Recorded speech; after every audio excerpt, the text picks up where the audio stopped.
नमस्कार, मैं रूपनारायण संजय और न्यूज़ रिपोर्टर मयूर टाइम्स न्यूज़। और आज आपको मैं प्रातःकाल भ्रमण कोटा गणेश उद्यान में लेकर के चलता हूँ। यहाँ पर जो संत साहिब है, परम पूज्य प्रभाकर साहिब, उनके दर्शनों का लाभ आज मुझे मिला और हम आज इस पर्यावरण संरक्षण के बारे में उनसे थोड़ी सी चर्चा करना चाहेंगे। तो मैं आपको लेकर चलता हूँ प्रभाकर साहिब के पास। तो गुरुजी प्रणाम। गुरुजी, प्रकृति के पर्यावरण संरक्षण के विषय में आपकी क्या विचारधारा है? इस सृष्टि में दो चीज़ है, एक तो प्रकृति है और दूसरी चेतना है। दोनों से ही सृष्टि का सृजन होता है। प्रकृति पृथ्वी, जल, अग्नि, वायु और आकाश, ये जड़ हैं और इस प्रकृति से ही जो है पर ही सारी सृष्टि रुकी हुई है। बिना इसके व्यक्ति का जो है तो जन्म भी नहीं हो सकता है, शरीर भी नहीं बनता। शरीर भी इसी से बनता है, पंच तत्व का ही शरीर है। जैसे कबीर साहब ने कहा है कि 5 तत्व का पुतला, मानुष धरिया नाम, एक कला के बिछरे विकल होत सब ठाम। तो 5 तत्व जो है पृथ्वी, जल, अग्नि, वायु और आकाश, ये सब जड़ है। जड़ इसलिए कहा जाता है क्योंकि इनमें ज्ञान नहीं है। बिल्कुल। और ये शरीर भी जो है तो जड़ है। अब जिसमें चेतना है इसलिए ये ज्ञानवान दिखाई देता है। हैं, शरीर के अंदर चेतन है, जीव है, आत्मा है। तो उससे क्या है कि आंखें देखती है, कान सुनते हैं, नाक सूंघती है, हाथ पैर डोलते हैं, सारी क्रियाएं होती है। और जब चेतना निकल जाती है तो मुर्दा हो जाता है। हैं, इसलिए कबीर साहब ने कहा कि जब लग डोला तब लग बोला, जोलो धन व्यवहार, अब डोला फूटा बोला गया, अब कोई न झांके द्वार। है ना? तो इसलिए जो है शरीर से चेतना निकल जाने के बाद लोग उसको उठा करके फेंक दिया करते हैं। तो दोनों से मिलकर के हमारा जीवन चलता है। तो गुरुजी, अपन इस प्रकृति का संरक्षण किस तरह से अपन कर सकते हैं? क्या क्या अपन को सावधानियाँ रखनी चाहिए? आप इसके विषय में क्या कहना चाहेंगे?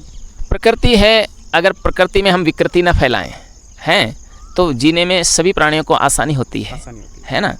जैसे अभी कोरोना काल आया और कोरोना काल में ऑक्सीजन की सबको बहुत ज़्यादा आवश्यकता पड़ी। बिल्कुल। तब लोगों को समझ में आया कि भाई ऑक्सीजन क्या है, प्रकृति क्या है और उसके बिना हम जीवित नहीं रह सकते हैं। तो हमें प्रकृति के लिए इस धरती को हरा भरा बनाना पड़ेगा। उसके लिए वृक्षारोपण करें। हर व्यक्ति अपने परिवार से भी आग्रह करें कि भाई एक व्यक्ति वर्ष में कम से कम एक वृक्ष जरूर लगाएं। बिल्कुल। एक वृक्ष अगर धरती पर सभी लोग लगाएंगे तो असंख्य प्राणी हैं यहाँ पर, तो असंख्य वृक्ष होंगे और वो वृक्ष जब रहेंगे तो वह पर्यावरण भी स्वच्छ रहेगा, स्वच्छ हवा मिलेगी, स्वच्छता वृक्ष रहेंगे तो जल की भी कमी नहीं आएगी, बारिश भी अच्छी होगी। और बारिश अच्छी होगी तो लोगों को जीने में भी सहजता रहेगी।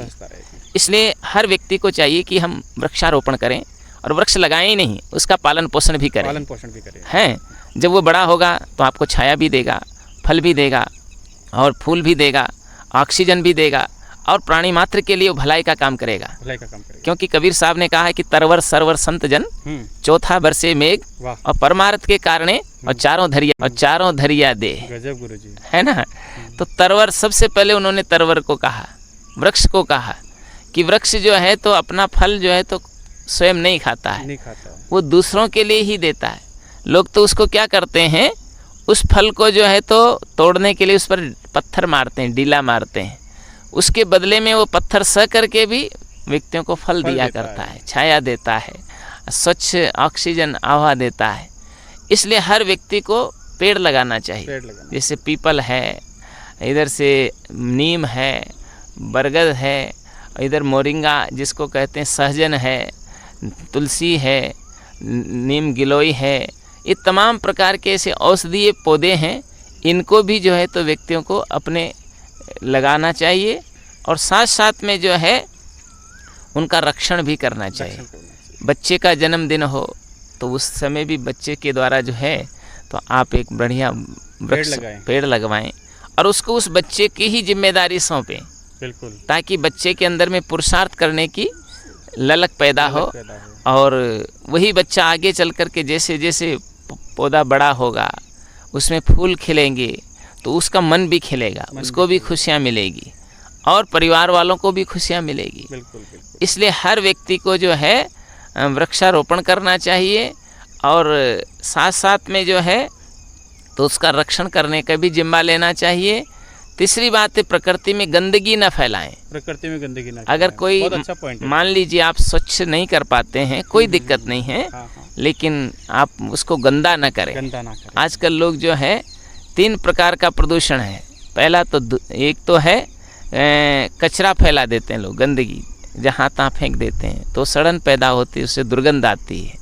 दूसरा जो है तो ध्वनि प्रदूषण आजकल बहुत हो रहा है, बहुत ज़्यादा जो डीजे वगैरह बजते हैं, जिससे लोगों के कानों में परेशानियां हैं, कितने लोग बहरे हो जाते हैं, बिल्कुल। न कुछ खुद सुन पाते न दूसरों को सुनाई दे पाता है।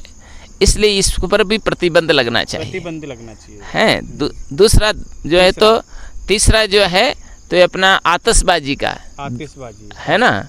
आतिशबाजी से पूरा वातावरण जो है तो दूषित हो जाता है, जहरीला हो जाता है, क्योंकि उसमें तो पूरा जहर होता है। इसलिए आतिशबाजी पर भी प्रतिबंध लगना चाहिए। आजकल लोग शादियों में, दीपावली के टाइम पर, या कोई राजनेता आता है तो, या कोई धर्म नेता आता है तो, ये सब जो है तो जहर घोलने का काम किया जा रहा है। इसलिए जो फटाके हैं, आतिशबाजी है, इस पर भी प्रतिबंध लगना चाहिए।